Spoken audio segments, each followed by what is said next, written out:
A very good morning to you and welcome to Morning Express. My name is Trix Ingado. Today on the show, we shall take a look at news, both local and internationally, and we shall be looking at what the local papers are prioritizing in our press review segment. But before that, we shall take a look at some of the websites and see what you need to know in terms of international news and current affairs. But far from that, later on the show, today we usually take a look at social issues, and we are taking a look at the subject of being separated from parents or your roots, your general family, and the strife people go through in terms of trying to locate their roots, and of course the psychological aspects shall be looked at right here on Morning Express. Stay tuned for that and much more. But before we get into all that, let's take a look at some of the international news sites and see what's being covered in the international websites. And we start off with The Citizen. This is from Tanzania, and we're told Magufuli reveals why CCM dropped former MPs Lugola and Tizeba. CCM presidential candidate John Pombe Magufuli has clarified on the circumstances that led to the ruling party to drop former members of parliament for Sengerema and Mwibara. Now let's take a look at the Daily Monitor, our neighbors in to the west. And Kawempe police closed after suspect 15 test positive for COVID-19. Police said the teen, a resident of Bwaise village in Kawempe division, was arrested on allegations of defiling a 3-year-old girl. Very unfortunate news on both sides. Then we have Rwanda Today telling us the survivors. Hotel Rwanda manager was no hero. That is Paul Rusesabagina, and hotel has attracted both admiration and controversy in equal measure. Take a look at that and get to know the latest on that front. While to the south, we're told South Africa readying economy reboot plan. That is according to President Cyril Ramaphosa. Take a look at what his blueprint is and how they're going to tackle that problem that is facing many nations. And Reuters Africa is leading with made homeless by record floods. Tens of thousands of Sudanese wait for aid. And this is a story from Khartoum. Sudanese authorities and the United Nations are rolling out aid to tens of thousands who lost their homes in record Nile floods. But many of those camping out on the roadsides and higher grounds are despairing of when it will reach them. Take a look at that strife that is ongoing to the north and get yourself informed. But the CNN giving us what's happening in the United States tells us that inside 18 interviews with President Donald Trump. This is of course as they plan to go to the polls, and of course this is in a sort of campaign period that is similar to what happens in this country. But of course they're taking us through those 18 interviews and giving you the very latest on that. But then Bollywood actress arrested on alleged drug offenses, and wildfires turned San Francisco Bay Area into Mars. Take a look at that CNN website and see what's happening in that country. And last but not least, what do we have right there? I do believe we are done with our review of the international website. So we're going to get into the local news and see what our papers are looking at this morning. The Standard and the Daily Nation. Predictably, it's all about graft politics, as well as, the KEMSA scandal, and of course some education news that you need to be knowing. And joining me for that discussion is Arnold Maliba, who's a governance expert. Welcome to the show, Arnold. Good morning. Good morning to you. Now, let's take a look at what's making headlines, and we shall start off with the Standard this morning. We're told Kenya approves first COVID-19 vaccine trials. Approval opens door for Oxford University-developed vaccine to be tested in the quest to terminate safety and ability to generate protection against the virus among adults. And more details on this are on page 8 of the Standard. So, in your view, what do you think about our role in this development of a vaccine and the possibility of us gaining as we play a very critical role in that? At the same time, those fears of vaccines that might have side effects, as we are actually trying them on real human beings and citizens? Well, the science of vaccines is quite a controversial one. Yeah. But we all know that the population we do have today is largely because along the way mankind has actually perfected vaccines. Whereas it's a good thing that we are participating in the process to ensure that the world has got a vaccine that takes care of this pandemic. My only downside to this is that we actually are participating in an Oxford University developed vaccine. Yes. And we have got all the capacity locally. It's quite sad that we are only showing up, not really as guinea pigs, but that we are furthering other people's work when we have got the capacity, we have got the institutions. The only thing that lacks is the will and the commitment. Do you think we really do have the capacity to make and develop vaccines similar to such institutions such as the Oxford University? Do you really? Yes, we do. KEMSA really has the capacity, and we do have the intellectual rigor to do that. I'd like to remind you about how many Kenyans are actually doing this. You remember the other day there is a Kenyan who's working, I think, in the US, was given about 1.8 billion shillings to work on something that is, I think, a vaccine of sorts. Indeed. So we have got the people, we have got capacity and the will. And by that, this technology is not very difficult. But what we lack, honestly, is the will and the leadership to deliver that. Okay. But you see what Kenyans are doing. Okay, and we're told that the experiment to be carried out by KEMRI, so I guess that's how we are a part of it in that line, and we'll recruit 400 health workers in Kilifi and Mombasa counties. Now, just to give you an overview of the numbers as we are being told in this article on page 8 of the Standard, it says that Nairobi has 18 new infections, Mombasa 16, Kisumu 13, Embu is at 11, Laikipia 11, Murang'a is at 6, Narok 4, Kericho 4, Kiambu 3, Nakuru 3, Meru 3, Machakos is also sitting at, Machakos has, what is the number 3 as well, and then it goes down from there. The numbers are significantly lower. What do you think about this, and does this bode well for us? Is this progress in your view, or do the other issues of a lack of contact tracing and not a sufficient testing going on linger in the back of your mind? At this point, honestly, I do not think that the data we are giving out there is even representative of the situation on the ground, because we, along the way, lost track of what was supposed to be done. Yes. From testing to testing to treating, all of it along the way we lost. So I know even as we try to put out numbers there, I have seen guys from KEMRI and the ministry indeed say that the numbers they have, and I saw a doctor the other day challenging government to actually just see that when you say that the deaths have come down, yes, we are not necessarily looking at all deaths, and that is somebody who's already within the system and is working. So it's good to have some data, but at this particular point, that data is not cogent, that data cannot be really trusted, especially with the other bits of things that are actually showing up at the moment. So do you think, in your view, we should continue with the vigilance we started with as far as protecting ourselves and taking individual responsibility? Probably, from where I sit, I actually see the country is already open. We are in a lockdown, all but in a name. Just to pace your mind, yesterday the president was in somewhere in Ruaka, I think, in a rally. There was no masks universally. There was no social distancing. The former prime minister was in Taita the other day, also in a rally. On Sunday, we saw the deputy president in Nakriva. So literally the political class have all but given up. It's only the people who are being kept in houses and we being locked out at night when we could work.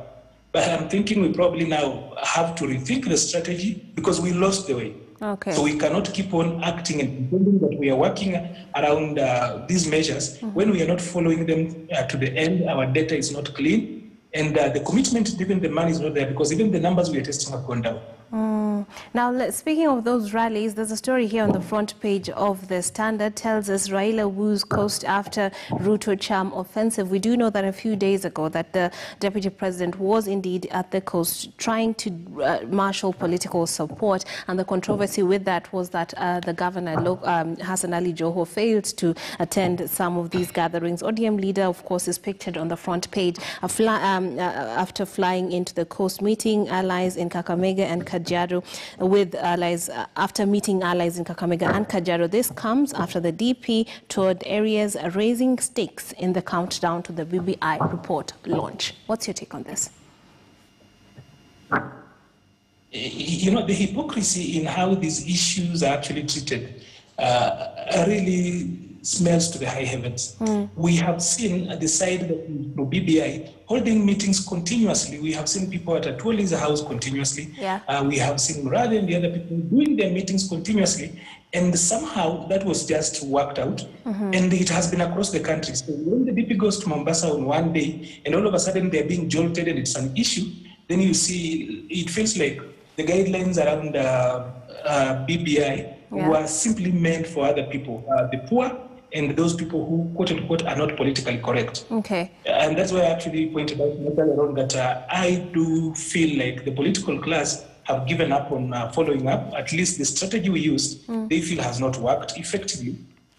Because again, even if you want to say that our strategy worked, then the numbers from other African countries are not so much different with what we have, including those who didn't really take up the drastic measures like the ones we did. So probably it's time we also just accepted and asked the hard questions scientists are asking at the moment. Why has COVID not really devastated Africa as much as they thought? And I would say that as Africans, we are wired differently. I have said this before, I repeat, that it's almost impossible to find an African dying of flu, but that is very common in the West. So probably we know that the strategy has not worked. And it's not just probably. The results are out there to see. There's no difference between us in Tanzania that have really been flip-flopping around this. So, and we have gone out there, we have harmed the economy, we have been out there, jobs have been lost, 1.7 jobs are gone. But there is no difference between us, at least if you look at the numbers, and the people who really didn't have their strategy right. Now that be that as it may, some might say that thought is dangerous because a lot of people are going on that and discarding any measures. So what do you say about that concern that we might be thinking that we might be stronger or genetically superior, but then that might make us be reckless, so might as well just assume we are just as vulnerable until science clearly states otherwise? I know even science itself hasn't put together data and understood this pandemic properly. That is science itself. And to say that we rethink the strategy we have employed does not mean that we throw caution to the wind. I'm just saying that we probably need to review the policy. The whole idea about policy is that when it works, you make it better and leave it work. But when it's not working, then you have to rethink it. If it's about being cautious, I do not think we have been cautious 100%. And as you said, if you were to look at how we have conducted our affairs and see how the West that was actually devastated with this, they did much more. They were quite careful. They put in a lot of resources. They managed their resources around COVID much better than we did. For us, when we locked up, people got into overdrive to loot. And I know they have got much better systems better functional systems than ours. Yet we have got better results. Not because we managed this thing very well. But I would want to say, not sounding like a religious fanatic, but I would say that we probably are where we are because God wished so, and two, because genetically perhaps we are wired differently, and the region in which we lie as Africans could be different. But largely our governments mismanaged this pandemic. All right. Now, let's take a look at, you talked about people gearing up to loot, and there is a story right here that is actually tied to that. On the front page of the Daily Nation this morning, we're told exposed, Kenya lost billions in equipment deal. And the details are that a Senate investigation committee has termed this situation as a criminal enterprise designed to enrich individuals. Senators did not quantify the amount lost in contracts awarded on February 2015 initially for 46.6 billion, but says independent inquiries show the value of the specialized equipment was inflated between 3 to 8 times. What do you make of this? Well, I think that does not come as a surprise. The only surprise is that the Senate, which is part of Parliament, is actually waking up to reality now. They're smelling the coffee now when it's too late in the day. You know, the jokes we used to make when we were young about you calling the police when you have got an emergency and then they show up after the thieves have actually left. So the looting has already happened. Parliament did not intervene much earlier. The Senate was actually supposed to exist partly to protect counties. And you realize that the national government forced this particular scheme on counties. The Council of of governors actually came out and they protested about this thing. They do not know anything else. We know a former CS who says that he, even as a CS in the Ministry of Health, now I think our ambassador in Vienna, saying that he asked for the documents and he was told that the documents on that scheme were top secret and he could not access it. Okay. So if a CS, that is the top executive in a ministry, could not access those documents, what exactly are we talking to the constitution that we have, especially the sunshine clauses we have in the constitution, that really speak of an open government? So the Senate is coming in late, but they're telling us what we already know. Okay. At this particular point, we really want to know what they can do and what action will be taken. Right, and speaking about that, there's also the anti-corruption agency officers that raided KEMSA offices and nobody was allowed to leave or exit those premises. They also went to the homes of the officials who have been implicated in this scandal and had documents confiscated. So when you see this, do you think this, as you have said with this other story, this is too little, too late? Well, not necessarily too late. I think it's a step in the right direction at this particular time. Right. But what people do not know that one of the functions of EACC in the Act is that EACC has actually, one of their functions is actually to, when they feel oversmell, when they smell, they stop it. Okay. But somehow they have left out that particular bit. They wait until it happens and then they show up. Even though we know that government's number one risk, corruption risk, is in procurement, because public procurement is the biggest marketplace in this particular country. That is where huge money is actually spent. There is no market bigger than public procurement. So it's our number one corruption risk. But somehow I know our agencies have really not been able to stand up to their work. But feeling like it's still recent, it's still new. They are moving in and doing work, even though we were being told that we should wait for an audit. I think we will want to see the results from what EACC is doing. And we just hope they are not fighting the war by stunts and drama and such. We hope that those raids will actually bring culprits to book. Yeah. And we'll at least keep rolling. Now, let's shift gears to the top story on the Standard. We're told shock as state plans to stop varsity funding. Now, this is going to be pain for students. That is what the front page is promising. Radical changes afoot as government plots to cut support for hundreds of university courses not considered priority areas for development under Vision 2030. Do you think this is a good thing or a bad thing, because they feel they need to be focusing on courses that will aid into the development of the nation, as far as funding goes? That movement, number one, does not surprise me, because if you have monitored and followed this government's attitude towards youth empowerment and development, they have been very consistent. This just falls into one of those steps they have been moving, ensuring that youth empowerment to them actually comes not even in the first or second or third time. It's actually an afterthought. You know, education in itself, we are not going to come up and then tell people that education, we are against segregating, when we should actually be giving quality to it. So if you're going to identify a few courses, this is a government. In fact, that choice in itself, that decision in itself is very unconstitutional, because it will be discriminating against other people. Yes. But be that as it may, it is important to say this, that education has got two things largely when you access it. It's just about freedom. We're talking about financial freedom, the choice you are able to make, and mobility, upward mobility. So if you're going to talk about some courses being superior to others, when somebody goes to school and, for example, gets a degree, that person should be able to be versatile enough to take up anything within the economy that is presented out there. You would look back and see that our investment in youth empowerment, and you know, young people just have 5 things that are key to them. And number one actually is access to quality education, skills development and training, because young people do not take to the marketplace where only 2 things are actually sold, either goods or services. For young people, they can only bring services, and that is their skills. Whether you are skilled or unskilled, you're bringing in labor, because we do not control the factors of production.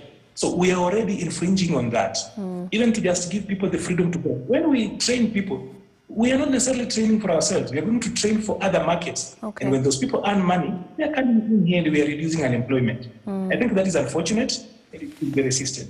Okay, now let's take a look at another story that is, of course, the hottest topic, I think, if I would put it that way. Loose tongues. This is what the Daily Nation is calling it. Kenya's long list of leaders who put their foot in their mouth. And on page 6, we are being given that particular long list. Ngeno Sudi joined foul-mouthed list. We've heard of the DP. The DP says he will not attack the President Kenyatta, but the people abusing the head of state are his foot soldiers. This is according to Kotu boss Francis Atwoli. What is your take on this developing story? Well, I saw yesterday a lot of demonstrations across the country. Yes. We saw a lot of statements being done out there. Of course, that is manufactured rage. It has got its aims and everything around that. But primarily, the words used by Honorable Ngeno and Honorable Sudi primarily are not new words that have been used here, yes. Including the very head of state himself has used that before, that word. Lest we forget. So it's not really different. Two, if we saw that kind of rage, we have been struggling with Article 27 of the Constitution, talking about the two-thirds principle. We have been unable. If we really loved our women the way we actually saw yesterday, yes. We would actually have gotten around a long time ago. That has not been seen. There's a bit of it that somehow we have never achieved a conviction on hate speech. I don't know whether you know that. That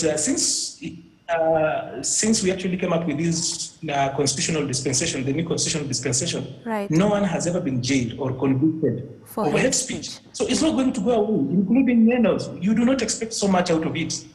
No. And it's because of the way we are administering these things, the way we have watered down the laws and such. So even if we were to look around that issue for what it is, for me, I'm looking at it from a political perspective. Right. Because when Sudi speaks his words and the way he did, it becomes, they are leveled against the deputy president. But when Honorable Ngeno did his speaking, it's not being leveled against his party leader. And you will remember that the deputy president himself talked about this on Monday, and he castigated that early. Up to now, the leader of KANU has not spoken. We assume that he has spoken through the party system when the SG of the party spoke the other day, and they said that they will actually remove, they are moving to remove Ngeno from the party. But why would Ngeno's word be his, but Sudi's words be Ruto's? That's unfair. Okay. In all fairness. Given our history as far as hate speech is concerned, and we have here a quote here, they're reporting that Wilson Leitich ordered KANU youth wingers to chop the fingers of multi-party crusaders and their supporters. What in the world comes to mind? Because literally, how can we be at a point where we have never convicted people for hate speech, but at the same time we have a history that points to the need for such convictions?